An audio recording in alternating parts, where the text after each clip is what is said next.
Hi guys, my name is Mark, and I'm about to start a new vinyl community channel on YouTube called Uncle Mark's Disc Collection. The purpose for that is that I want to leave my disc collection to my godchildren, and I'm hoping that they'll be able to watch these videos someday and see how much the music meant to me.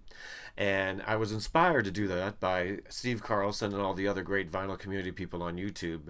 And then when I saw Steve's contest, I thought, this would be the perfect way for me to practice. As you can see, I'm probably going to need a lot of practice, but I decided I would enter the contest, and of course doing it at the last minute, as I usually do, it makes it even more exciting. So here's my entry to Steve Carlson's 200 subs contest.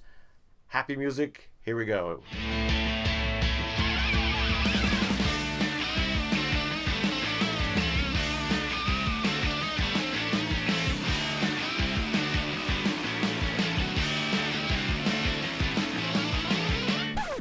Number one. When I first heard about the contest, my first thought was Boy and a Dolphin. This is the CD that I listen to whenever I need to be happy. And I've listened to it probably 10,000 times on my iPod, in the car, on a CD that I made for the car.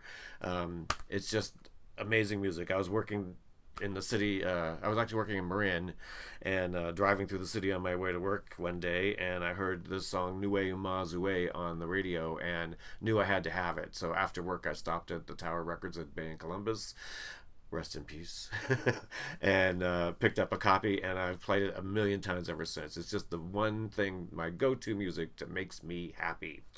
So if you haven't heard Boy and the Dolphins, actually what's it called, Words Inside, you haven't heard good music yet. Have fun.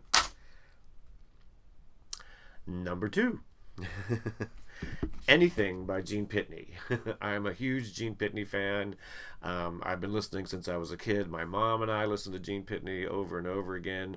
My mom used to come out to California every year, and we would take a trip, road trip, like to Montana or Washington or Los Angeles.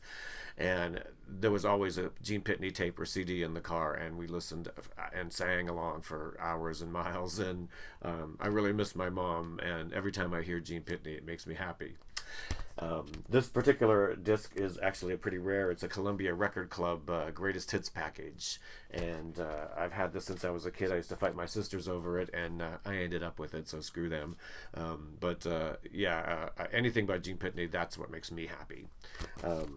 Number three is Going Home, the theme from The Local Hero. This is by Mark Knopfler, who's from the Dire Straits guys, who's awesome to begin with. But I love the movie Local Hero. It's a quaint little movie. If you haven't seen it, check it out. You'll really enjoy it. But this particular piece of music, it's like I don't know. It's soaring. It starts off very soft and builds to a rousing climax, and you can't help but be happy when you hear it. And I'm always happy when I hear it.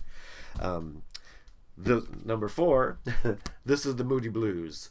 This is a greatest hits album from 1974 that I probably bought. I probably bought in 1974 because I love the Moody Blues to begin with. But it's unusual for a greatest hits package because it's not just the tracks laid down. It's sort of a mixtape that was made by the Moody Blues themselves. All of the songs sort of fade into each other, and some of them are wrapped around each other, and it's just every good old Moody Blues song that you could ever imagine, and from start to finish, it makes me happy to listen to it. And number five, this is Tales from Topographic Oceans, which is arguably the worst or the best Yes album, depending on your point of view. I think it's one of the best, if not the best.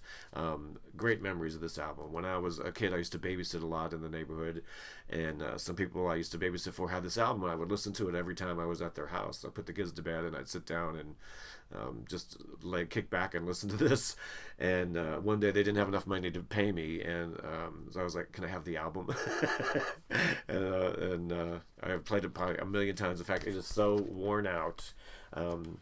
And one thing about this particular copy is if you look real close, you can see all the dust in the crack there. That's weed dust. There must have been 1,000 joints rolled on this particular. This was my go-to album cover for rolling joints back in the 70s and 80s. And And so it's extremely worn out, so much so that I actually had to buy another copy, and I'm looking forward to getting a much better copy soon, because it is probably, if I had to go on a desert island, this is the one album I would take with me if it wasn't Gene Pitney. So anyway, there you have it. There's my 5 happy things. I'll be starting my new channel on the 25th of November is my 60th birthday, so my goal is to get my first big video up there then.